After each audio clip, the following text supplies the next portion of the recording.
Take a seat.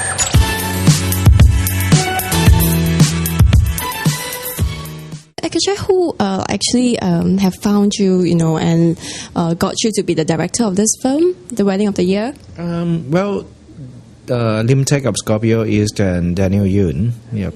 Have you agreed to it? I have just finished a horror film, so I thought it's a nice change of gear if I do something else. And actually I had an offer to do another horror film, but I thought I don't want to be labeled as a horror film director, and I like to make different types of genres. Yeah, I feel that I'm still new in filmmaking, so it's good to do different stuff. So this is by far one of your most mainstream films, right? How do you feel about it, having to direct a mainstream film? Actually, for me, I always believe that it's a storyline that dictates how mainstream the film is going to be. With The Wedding of the Year, the story is so... I think it can be easily appreciated by everybody who, is in love, wants to fall in love, or is out of love and want to fall in love again. So, love is always has this power to move many people. So I think it is going to be very, very mainstream and a lot of fun because it's a romantic comedy. It's also very situational. It's about two people hating each other and they have to act as if they love each other in public. So that provides a lot of interesting opportunities for us to play in the film. Do you think the leads are going to have problems acting as if like they are hating each other since, they are real life couples in the first place?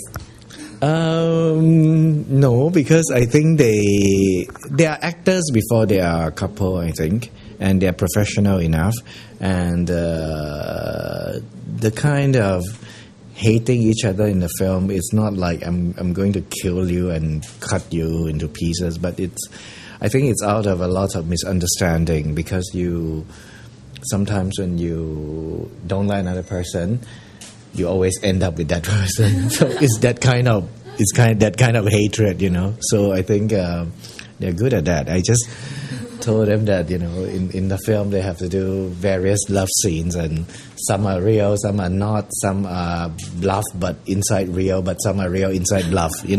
So I think they will find the layering quite interesting. When you're talking about love scenes, do you also mean intimate scenes that we see in some of your other films like Pleasure Factory? This is not an R movie, so it's a film that I think it's more no, you won't see Pleasure Factory type of love scenes. No, it's a lot more tender. It's a movie for the whole family, and I think this movie has a lot to do with family, because I think in Asian society, when we fall in love, you always say that you have to also take me plus my whole family. So it has a lot to do with them relating to each other on a family level before they can really fall in love.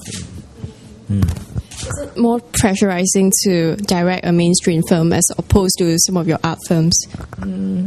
Actually, not really. I think when you make a film, you let your story and you let the characters take you. I don't think The Wedding of the Year can be made as an art house movie because the plot it's very plot driven. When it becomes plot driven, it's already very mainstream. It's not. So far, it's not a pressure. It's more like a pleasure to do something so fun. Because before that I was doing The Coffin, and we tried to when we're gonna shock the audience and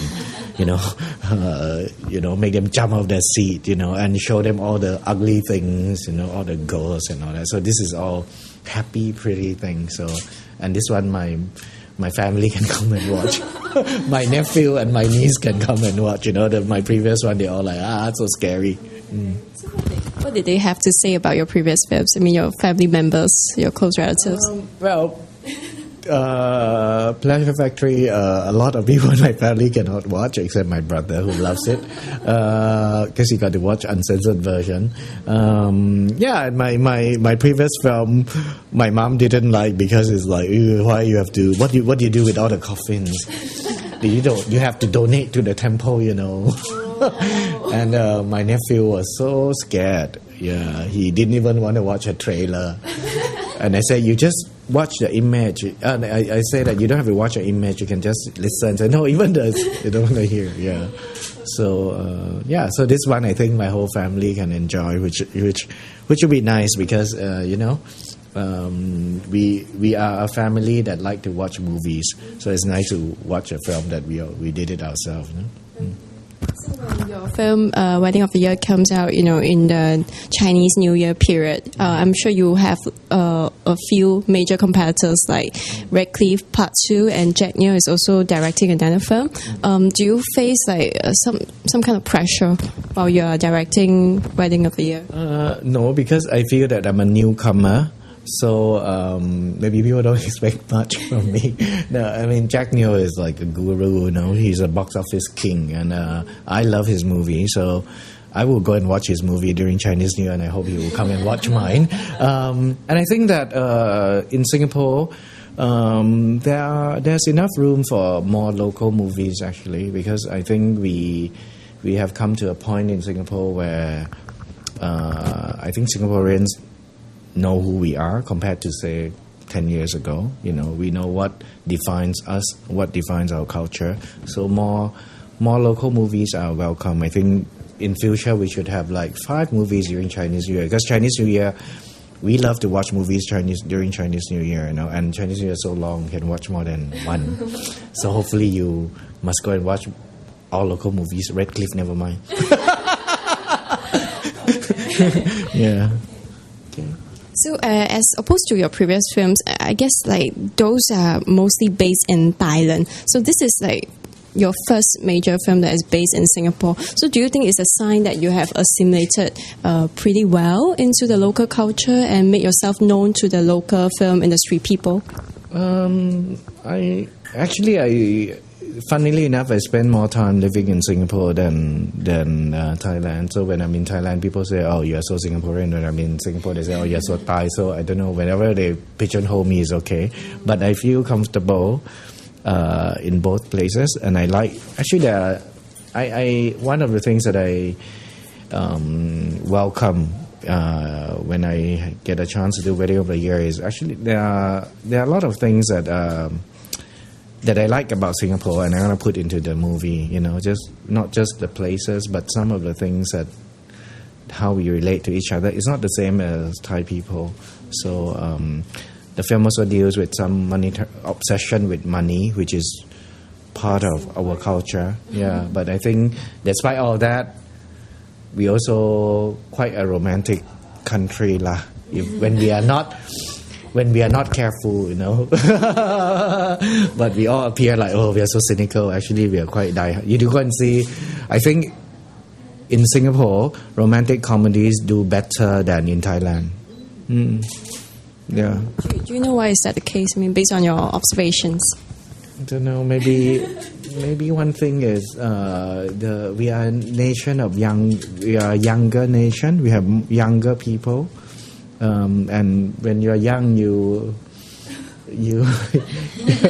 tend to believe more in love. I don't know, like you go to watch movies here, all couples one, right? It's all couples, or those aspiring to be couples.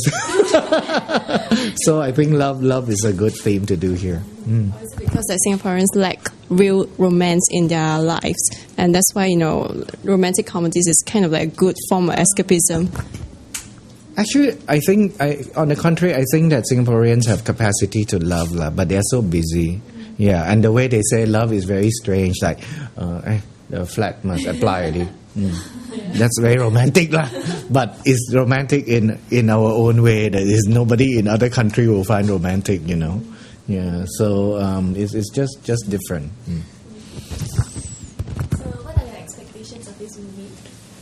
Expectations. I think that Chinese New Year is a time that you want to watch something very entertaining, something that your whole family can come and enjoy and have a good laugh. So I hope it'll be very entertaining, but at the same time, it's going to be quite touching also. So I think that when you watch a romantic comedy, you want to be reassured that it's possible to fall in love. Yeah, you go out and then say, okay lah, I will go out with you again. Maybe, you know. So it's kind of like sometimes romantic comedies can be quite mushy, but we want a bit of that, you know. We want to be reassured that, yeah, love is possible. It's kind of like a challenge to you, because for your previous films you've been portraying the darker sides of Singapore, but for this film, you know, you want to portray the happier side.